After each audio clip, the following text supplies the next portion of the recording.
Hi guys, welcome back to SM Smart Classes. आज second class है financial management की.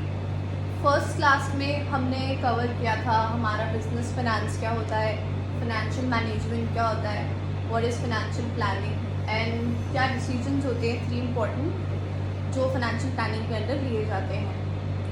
आज हम डिस्कस करेंगे ऑब्जेक्टिव्स क्या होते हैं FM के. क्यों हम जो भी डिसीजंस लेते हैं फाइनेंशियल प्लानिंग के अंदर, obviously there is some motive और objective behind that. और क्या हम objectives हैं जो financial management के थ्रू हम अचीव करना चाहते हैं. So let's come to the first point, primary objective. इसके प्राइमरी और सेकेंडरी ऑब्जेक्टिव भी होते हैं. जो सबसे इम्पॉर्टेंट ऑब्जेक्टिव होता है वो होता है maximization of shareholders wealth. अब शेयर होल्डर्स वेल्थ, यहाँ पर हम वेल्थ का क्या मीनिंग है, नीचे लिखा हुआ है market value of equity shares. हम अपने जो शेयर होल्डर्स, हमारे जो शेयर्स होते हैं कंपनी के मार्केट में, उनकी जो वैल्यू होती है वो अगर अच्छी है तो हमारे शेयर होल्डर्स की वेल्थ भी अच्छी है. अगर हमारे शेयर्स की मार्केट वैल्यू इंक्रीज होती जाती है तो हमारे शेयर होल्डर्स की वेल्थ भी साथ साथ इंक्रीज होती जा रही है. So wealth stands for market value of equity shares और market price of equity shares in the market. So वो अगर मैक्सिमाइज हो रही है तो शेयर होल्डर्स की वेल्थ भी मैक्सिमाइज हो रही है, शेयर होल्डर्स फेवरेबल पोजीशन में है, and that means that the cost that we have invested and the return that we are getting is more. अगर फॉर एग्जांपल अगर हम लेते हैं ये कंपनी है, उसके शेयर्स हैं 600 per share in the market, इसको TSF ले लेती हूँ मैं, और एक BP कंपनी है उसके शेयर्स हैं आपके 500 पर शेयर. तो यहाँ पर किसके शेयर होल्डर्स की वेल्थ ज़्यादा होगी मार्केट में? ऑब्वियसली TSM की, जिसके 600 पर शेयर है in the market. They are enjoying more favourable position in the market, उनके शेयर्स की वैल्यू मार्केट में ज़्यादा है. सो हमारा प्राइमरी ऑब्जेक्टिव है maximization of shareholders wealth. Now we'll discuss what are the secondary objectives of financial management. The first one is availability of funds at reasonable price. सबसे पहले हम funds arrange करते हैं अपनी company के लिए, और हम बाकी सारे सोर्सेज में से या जो ऑप्शन हमारे पास अवेलेबल होते हैं उसमें से जो सबसे चीपेस्ट होता है या हमें रीजनेबल प्राइस पर पड़ता है, हम वो ही फंड्स यूज़ करते हैं अपनी कंपनी में. So it's very important that funds are made available to us at reasonable price. Second, जब हमें फंड्स जब अवेलेबल है हमारी कंपनी में, we have enough funds. Now effective utilization of funds, उनका इफेक्टिव यूटिलाइजेशन होना चाहिए, दैट इज़ टू फुल होना चाहिए. You should use your funds to the fullest and in the right direction, and waste cut out होना चाहिए. तो we should ensure effective utilization of our funds. Third, keep risk under control. मैंने बताया था financial planning में कि risk होता है बिजनेस में when they raise funds to different sources, और वैसे भी बहुत रिस्क होते हैं. तो रिस्क भी हमें एनालाइज करना पड़ेगा और उसको अंडर कंट्रोल रखना पड़ेगा पहले से ही फोरकास्टिंग करके. Now fourth one is avoid idle funds. Okay, हमारे पास अवेलेबिलिटी ऑफ फंड्स थे एट अ टाइम, बट उसे उसी पॉइंट ऑफ टाइम पर यूज़ करना ज़्यादा बेनिफिशियल है. बिकॉज अगर हमारे पास आइडल फंड्स होंगे तो they will add to the cost unnecessarily. Because idle fund, if suppose जैसे मैंने रेज करे फंड्स थ्रू डिवेंचर्स, तो अब मुझे उस पर इंटरेस्ट देना है, बट अगर वो आइडल पड़े मेरी कंपनी में, वो किसी काम पे नहीं आ रहे, they are not giving me any return, तो मेरे लिए तो खामखा इंटरेस्ट एक बर्डन पड़ जाएगा. So that's why we should avoid idle funds. तो ये 5 बहुत ही बेसिक पॉइंट्स थे आपके maximization of shareholder wealth, और ये 4 points objectives of financial management के. It's very simple. So now we'll move on to the next topic. Okay, तो हमारा next topic है factors affecting capital budgeting decision और investment. मैंने last class में 3 decisions पढ़ाए थे under financial planning: investment decision, financial decision and dividend decision. तो आज हम इसके 3 factors, इन सब के factors देखेंगे, factors which affect our investment decision और capital budgeting decision, और factors affecting financial decisions and factors affecting dividend decision. तो कैपिटल बजटिंग डिसीजन क्यों बोलते हैं इन्वेस्टमेंट डिसीजन को? बिकॉज जब इन्वेस्टमेंट हम किसी लॉन्ग टर्म एसेट्स में करते हैं, लॉन्ग टर्म वेंचर में करते हैं, तो उसको हम कैपिटल बजटिंग डिसीजन बोलते हैं. That's why its factors affecting capital budgeting decision. So क्या क्या लगता है आपको इन्वेस्टमेंट डिसीजन में क्या क्या फैक्टर्स होंगे जो इफेक्ट कर सकते हैं हमारे इन्वेस्टमेंट डिसीजन को? मैंने बताया था वहाँ पर 2-3 पॉइंट्स ही थे याद करने के लिए, विच वॉज कि हायर रिटर्न आना चाहिए, जो हाईएस्ट पॉसिबल रिटर्न होगा हम वहाँ पर इन्वेस्ट करेंगे. Long term and short term assets थे हमारे. तो यहाँ पर ये जो आपका फैक्टर्स होंगे डिपेंडिंग, वही होंगे कि आपको रिटर्न कितने आ रहे हैं. 2 पॉइंट्स तो ऐसे हैं, the rate of return and cash flows of the project and the investment criterias involve. So अब चलो उसको डिटेल में डिस्कस करते हैं. ओके, सो पहला पॉइंट है हमारा इसमें कैश फ्लो पोजीशन. जब भी आप बिजनेस में इन्वेस्टमेंट करते हो, आपके माइंड में कैलकुलेशन होती है कि हाँ मैं इस बिजनेस से आई थिंक इतना रिटर्न या इतना कैश जनरेट कर पाऊँगा over a period of time. तो वो ही कैश फ्लो पोजीशन होती है आपकी कंपनी की. When a company takes an investment decision involving huge amount, it expects to generate some cash flows over a period. These cash flows are in form of a series of cash receipts and payments over the life of an investment. The amount of these cash flows should be carefully analyzed. Okay, ये cash flows होते हैं in a form of cash receipts and payments. Obviously business में पैसा आता भी है जाता भी है. Cash receipts what you get and payments that you make. सो वो सब चीज़ें एज्यूम करते हुए कितना आपको बाहर करना पड़ेगा, मतलब you have to decide, you have to calculate कि कैसे कैश फ्लो पोजीशन होगी. आपने कैश फ्लोस पढ़ी है 11th क्लास में. सो ये वही एक पॉइंट है उससे related. Okay, now the second point is rate of return. These calculations are based on the expected returns from each proposal and assessment of the risk involve. Obviously अगर एक example से समझाती हूँ मैं इसको. इफ सपोज यहाँ पे 2 ventures हैं, ए एंड बी. ओके, ए से मुझे 10% एक्सपेक्टेड रिटर्न है एंड बी से मेरे को 12% एक्सपेक्टेड रिटर्न है. तो मैं कौन सा चूज़ करूँगी, कौन सी कंपनी चूज़ करूँगी?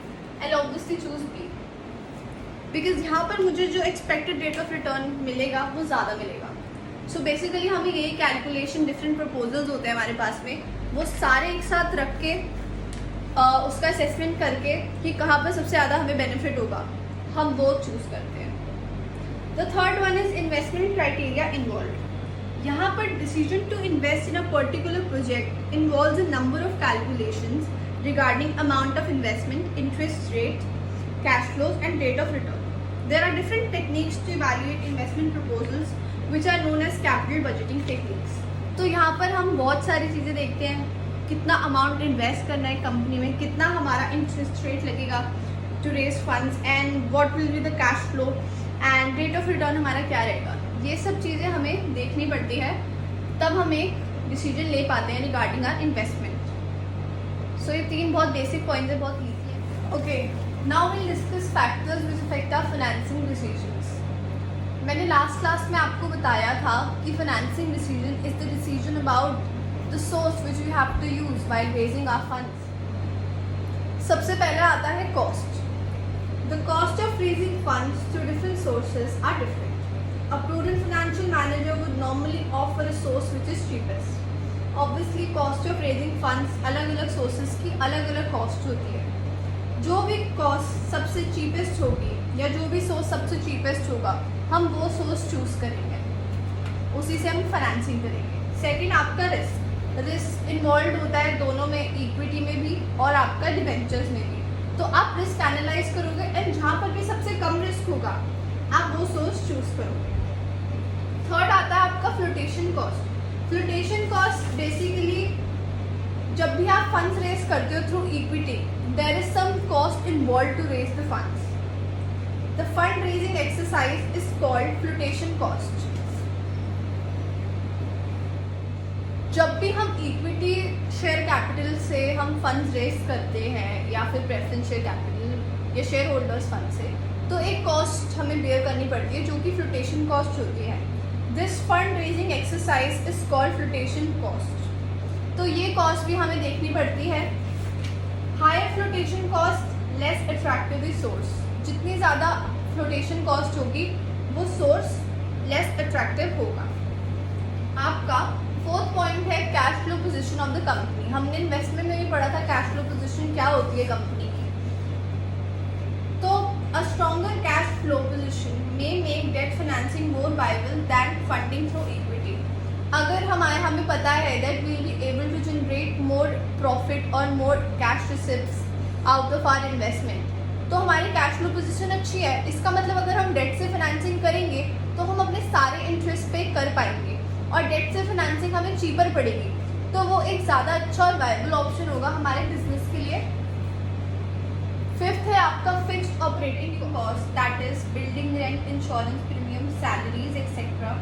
It must reduce fixed financing cost, hence lower debt financing is better. Similarly, if fixed operating cost is less, more of debt financing will be preferred. Obviously, अगर आपकी बहुत ज़्यादा फिक्स्ड ऑपरेटिंग कॉस्ट है, मतलब जो आपको day to day salaries पे करनी होती है, मंथली इंश्योरेंस प्रीमियम पे करना होता है, तो आपकी फिक्स्ड ऑपरेटिंग कॉस्ट बहुत ज़्यादा है। इसमें आपको डेट फाइनेंसिंग ज़्यादा अच्छा ऑप्शन नहीं है, और जहाँ पर कम है वहाँ पर आप डेट फाइनेंसिंग कर सकते हैं। तो फैक्टर्स अफेक्टिंग फाइनेंसिंग डिसीजंस के यही 5 पॉइंट है। बहुत इजी है, हमें cost, risk, flotation cost, cash flow position और आपके फिक्स्ड ऑपरेटिंग कॉस्ट को एनालाइज करना होता है। ओके, तो now we will discuss factors which affect our dividend decisions. हमने डिविडेंड डिसीजन में पढ़ा था कि जितने भी प्रॉफिट्स हमारी कंपनी अर्न करती है इन द पास्ट और इन द करंट, उसमें से हम कुछ डिविडेंड पे आउट करते हैं और कुछ हम प्रॉफिट रिटेन करते हैं इन द बिजनेस। उसमें हम री इन्वेस्ट करते हैं जो भी हम बिजनेस में रिटेन करते हैं as a future reinvestment. तो इसका पहला पॉइंट है amount of earnings. Dividends are paid out of current and past earning, therefore earnings is a major determinant of the decision about dividend. अगर इफ सपोज मेरी कंपनी ने डिविडेंड प्रॉफिट कमाया ही नहीं है इस साल, पिछले साल, तो मैं कैसे डिविडेंड पे कर सकती हूँ? I am not in a position to pay out any dividend. So the amount of earnings उसी पे डिपेंड करता है कि हम कितना डिविडेंड दे पाएंगे। आपका सेकंड पॉइंट है stability of earnings. Other things remaining the same, a company having stable earnings is in a better position to declare higher dividends. As against this, a company having unstable earning is likely to pay smaller dividend. Obviously अगर मेरी एक company है, मुझे हर साल 50 लाख का profit हो रहा है every time, like it has been stable, तो मैं हायर डिविडेंड डिक्लेयर कर सकती हूँ। बट अगर मेरी स्टेबिलिटी है ही नहीं, कभी 10 लाख का प्रॉफिट हो रहा है, कभी 20 लाख का हो रहा है, कभी 50 लाख का हो रहा है, तो इट्स नॉट स्टेबल, तो मैं छोटा डिविडेंड डिक्लेयर करूँगी। आपका थर्ड पॉइंट है stability of dividends. Companies generally follow a policy of stabilizing dividend per share. The increase in dividends is generally made when there is confidence that their earning potential has gone up and not just the earnings of the current year.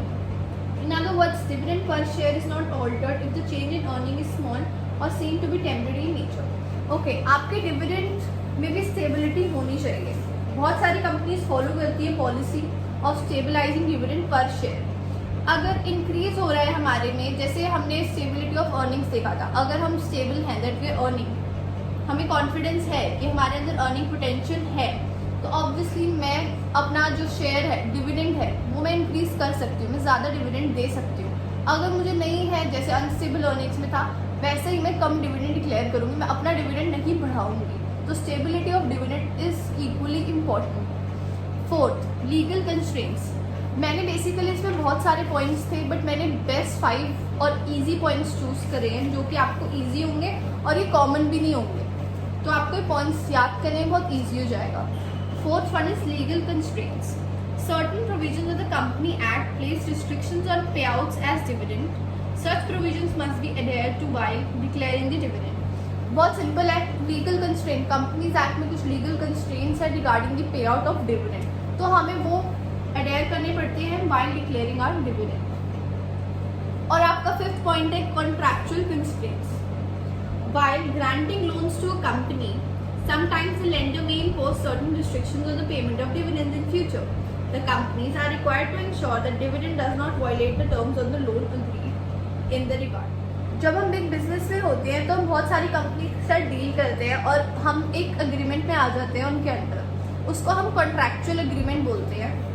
तो उसमें बहुत सारी companies ऐसी हो सकती है जो impose कर दे certain restrictions on payment of dividend in future, तो हमें वो अग्रीमेंट या कॉन्ट्रैक्ट को ध्यान रखते हुए ही डिविडेंड पे करना चाहिए। तो ये बहुत 5 ईजी पॉइंट्स है regarding the factors which affect our dividend decision. Okay, so that's it for today.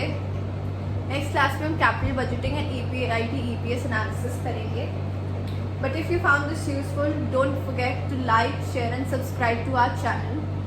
I'll be coming up with more such videos. So thank you for watching. I hope you all have a nice day.